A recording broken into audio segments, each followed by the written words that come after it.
What's good, y'all? Welcome to my review for The Dark Knight for Batman, The Dark Knight Returns, Part 1. I mentioned this in my JoJo review last week that Toonami was going to be taking the next 2 weeks off, so to speak, because of DC fandom. I think this is due because Warner Brothers owns Cartoon Network, which by association means they also probably own Adult Swim. So I'm assuming that's how they were able to do this partnership with Toonami. But anyway, for the next 2 weeks they were going to be airing, because of DC fandom, they were going to air every night 2 DC anime films. This week it was Batman Year 1 as well as The Dark Knight Returns Part 1. Next week is going to be Batman Gotham Knight, which I love that one, by the way. It was actually done by a bunch of anime studios. It's like the Animatrix for Batman, and it's really fucking good. You guys have not seen the Batman Gotham Knight when it came out. You guys are gonna, I remember being mesmerized by the animation of that film when it first came out back in 2008. It was one of those movies my mom was iffy about renting me for some reason. I think it might have been because of the animation. Or style, I should say. But anyway, yeah, and The Dark Knight Returns Part 2 for next week as well, which you guys will begin review of Part 2 as well. Yeah, so as you guys may know, if you guys have been watching a lot of my DC animated films, reviews, reactions, whatever videos I've done on the DC animated films in the past, like the Dark, not the Dark Knight, like the Death of Superman, Reign of the Superman, Jedi, Justice League, Dark, Apocalypse War. What other ones have I talked about? Probably a couple more. This is one. Probably a couple of videos I've done in the DC animated verse that I'm that's not coming to me. That's not coming to me off the top of my head. But you guys know that I've mentioned ad nauseam how much I fucking love The Dark Knight Returns. I've mentioned this two-parter are my favorite DC animated films of all time. I love these movies. Both of them, I don't really have a favorite, really, with either of them. Which part I prefer more than the other. They're both equally my favorite. Which is probably the reason why DC later then released a deluxe edition with both parts. I don't know if they edited them together or they're still on 2 separate discs for the deluxe edition. You guys can tell me in the comments below. Because I only have, I do have them both on Blu-ray, but it's only as Part 1 and Part 2. I don't have the deluxe edition, which I hope to get one day because I would like to get that version. I actually had, for the Dark Knight Returns, I actually had the one with that figure in it when for a lot of the DC anime films, they have like these boxes with they have like these like limited edition boxes or whatever that come with a little like figure in them. This Part 2 came with one with Joker on it, so, which I still have it. I have the box. I don't know where the Joker figure is. It's been beaten to shit, but I still got the box. But yeah, man. So yeah, without further ado, let's just jump right in there because we got a masterpiece to discuss. You guys hear anything else in the background? That's because I got a fan running. Because it's hot as fucking balls out here, man. It's like 113 here in fucking Richmond. Like, Christ, man! Anyway, so, the movie is directed by Jay Olivia and stars Peter Weller, Ariana Winters, David Selby, Michael Ayersand, Wade Williams, and many more. And the plot of The Dark Knight Returns Part 1 is that it's about that Batman has been retired for 10 years now, but because of the rise of the mutant gang, he is pulled right back into the cape and cowl. Where do I even begin with this movie, man? This movie is a movie that I've rewatched, both of them, I should say. I have rewatched these ones countless times, man. I fucking love these movies, man. They are so fucking good. I guess we can start off with the cast. My god, the cast of this movie is fucking fantastic. Everyone does such a stellar job with the roles that they're given. But let's just talk about the main man himself, Peter Weller. When you think Batman, Peter Weller is definitely one of the for me personally, I would say that there are 3 people that I would say ooze Batman. That when you look at them, you only see Batman. They are Batman. There are about 3 people that I would say do that.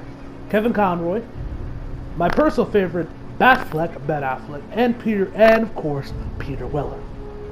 You could also probably make the argument for Michael Keaton, but yeah, he ain't on these 3's level, at least to me.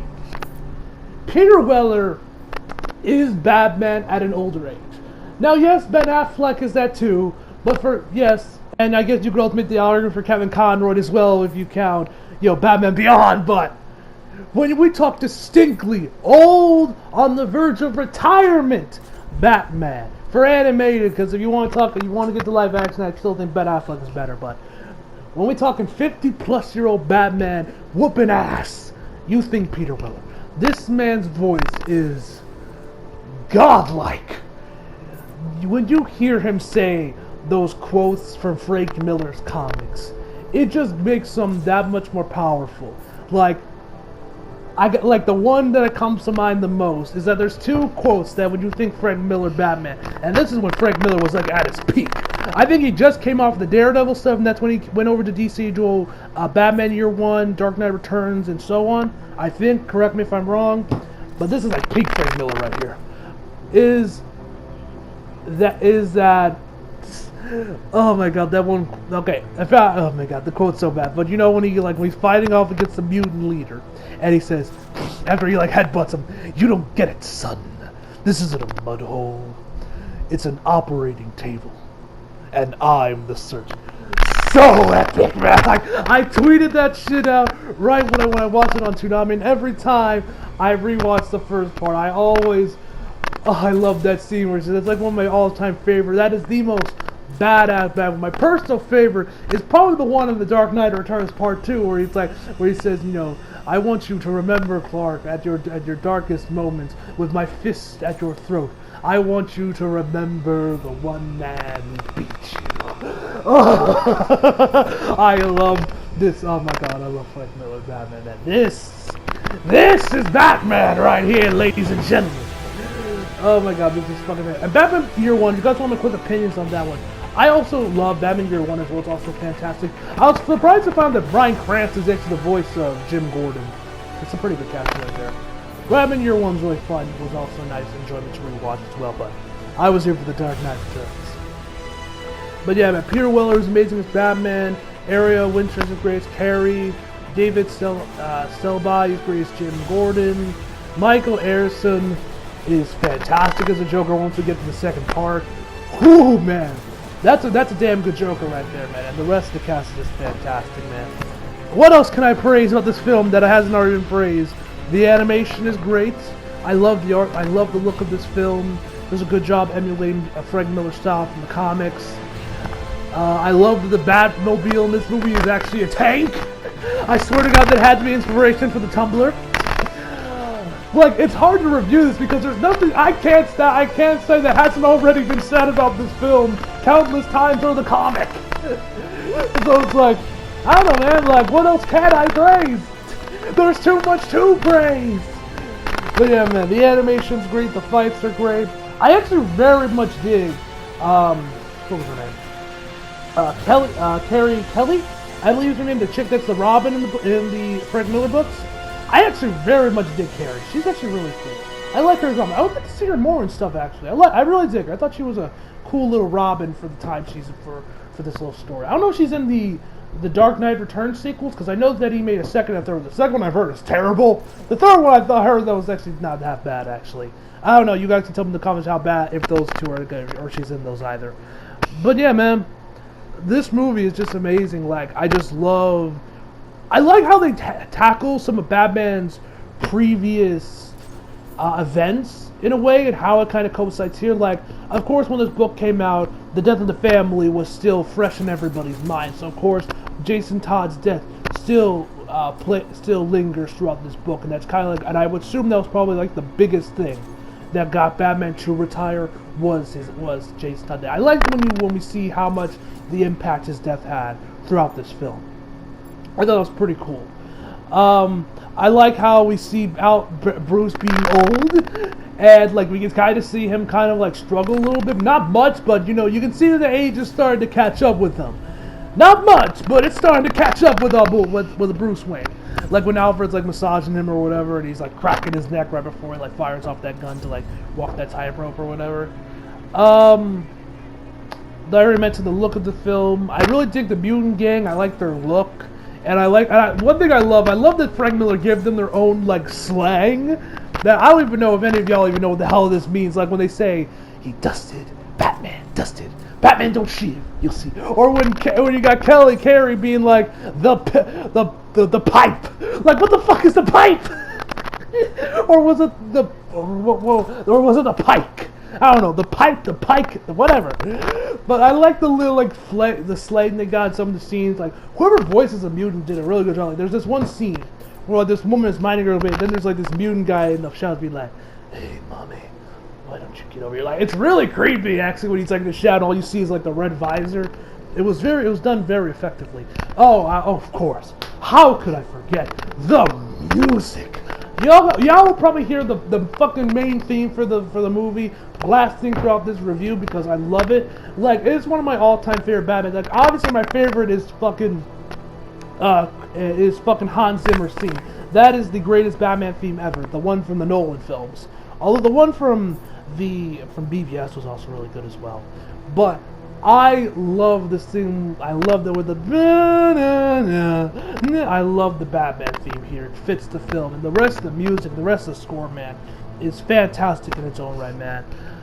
God, I love this movie. There is so much there's to discuss, but I do have some problems, and this is actually something that I noticed when I rewatched the film while it was on Toonami. When I was watching it on Toonami. There is really nothing to the mutant gang, like at all. Like the only problem, and it's not really made, and it doesn't really hamper the film at all because it's just the story, the characters, everything else is just so strong that it really doesn't really mean anything, and it doesn't really like hurt it at all. But there is really nothing to the mutant gang. They're just kind of there, and so is the leader of the mutants. There's like nothing to him other than those big ass nipples. Like legit, bro. Like what the fuck are those things? Like, and it's kind of strange because when you think Batman, he is known for his rogue gallery. Two-Face, Joker, the Riddler, Poison Ivy, Catwoman, Red Hood, you can really call him that, Ra's al Ghul, the list goes on. Batman is known, like Spidey is known for his rogues gallery, his amazing villains. And it is kind of strange how here in The Dark Knight Returns, they're on the weakest part of the film. But, you know, whatever. Like I said, that is like a super minor complaint that really doesn't mean all that much, with everything else is just so fantastic, man. This movie is just amazing across the board, man. If for some reason y'all still have not seen The Dark Knight Returns, what the fuck is wrong with you? Get up off your ass, buy the Blu-ray and watch it, or watch part 2 when it airs on Toonami next week. Just watch this film. So of course, overall, I am going to give The Dark Knight Returns Part 1 a 10 out of 10. If I could give it higher, I would. This movie is legit a fucking masterpiece, man. I love this movie. I love these movies, man. I love The Dark Knight Returns. It is so fucking good. Anyway, that is where I'm going to end it off here, ladies and gentlemen. Tell me down below, what is your favorite DC animated film? What is your favorite Batman animated film? What is your favorite Frank Miller's Batman run? Which one do you prefer, Year One, or do you prefer The Dark Knight Returns? Tell me all that down below in the comments, everyone. And yeah, hope y'all enjoyed the video. Leave a like if you did, subscribe if you're new. Follow me on Instagram, Twitter if you feel like it. Links down in the description box below. And as always, come back for more. See you guys next time.